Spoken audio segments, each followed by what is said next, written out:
Shalom, masih dalam 13 pendekar iman.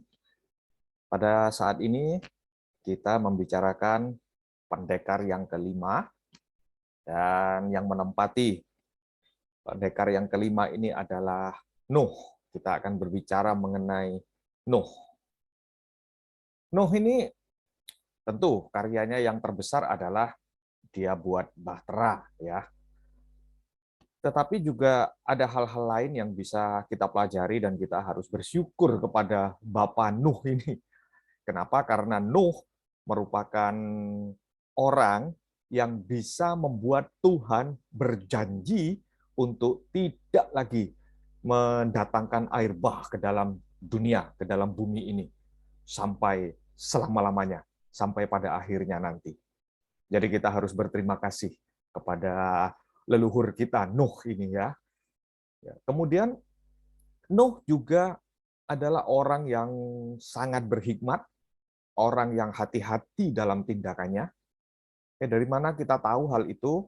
Kita bisa membaca bagaimana Nuh tidak sembarangan membuka bahteranya. Ketika air sudah surut, Nuh tidak langsung, ayo lekas cepat-cepat semua keluar. Tidak. Tapi Nuh kirim burung, ya, mengecek dulu sampai beberapa kali, memastikan tidak gerusa-gerusu.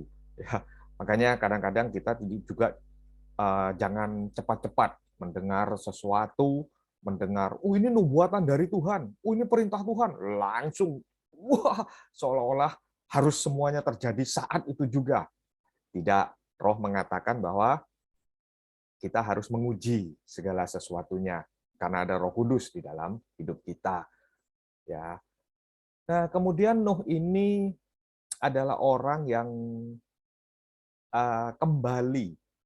Maksudnya kembali itu begini, generasi ayah Nuh, yaitu Lamek, ya, itu merupakan generasi yang semakin jahat, kata firman Tuhan. Tetapi Nuh dikatakan bergaul dengan Allah. Jadi dari generasi yang sudah semakin susah, semakin jahat ini, Nuh kembali bergaul dengan Tuhan. Kembali melampaui beberapa generasi sebelumnya, yaitu orang-orang yang bergaul dengan Tuhan. Ya.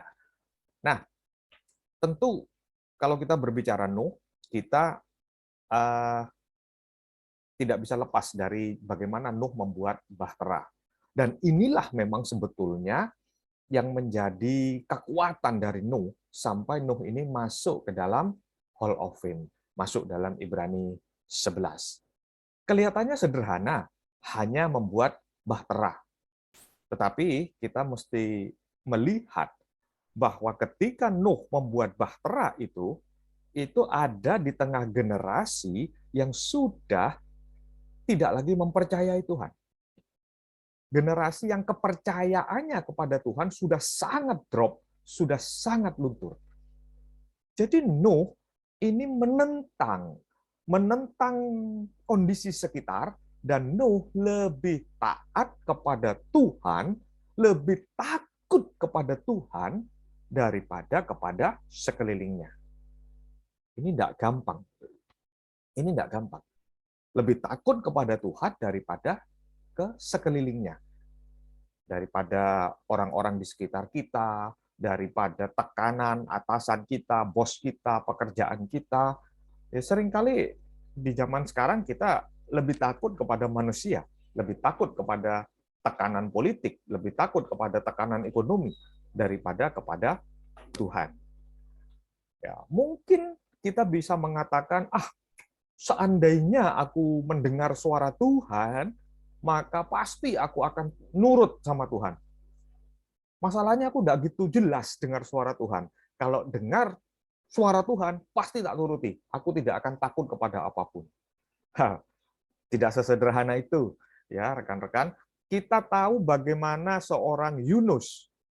Yunus adalah orang, dia juga seorang tokoh Alkitab ya, yang mendengar langsung suara Tuhan. Tuhan langsung bicara kepada Yunus. Tapi apa yang terjadi? Yunus tidak mau. Yunus, pergi ke Niniwe. Sorry Tuhan, tidak mau. Aku mau ke tempat lain.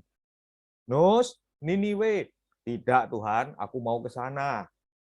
Ini orang yang mendengar suara Tuhan langsung. Dan akhirnya memang Yunus bahkan tidak masuk ke dalam Hall of Fame, tidak masuk dalam Ibrani 11. Nah, masalahnya ini kita tidak menjelekkan Yunus ya, kita ada kualitas lain dari Yunus. Tapi maksudnya bukan berarti orang yang mendengar suara Tuhan langsung itu pasti menuruti suara Tuhan, tidak.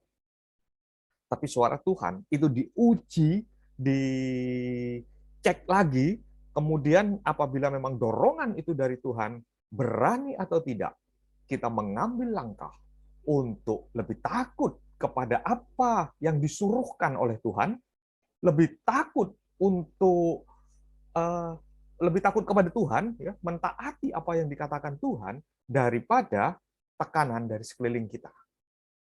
Memang kita harus taat kepada otoritas kita selama kita ada di dunia. Tetapi ada satu titik, ada titik-titik tertentu di mana kita harus mengambil keputusan.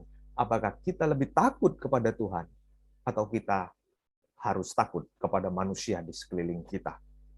Belajar dari Nuh yang mau lebih takut kepada Tuhan, lebih taat kepada Tuhan daripada kepada sekelilingnya. Puji Tuhan.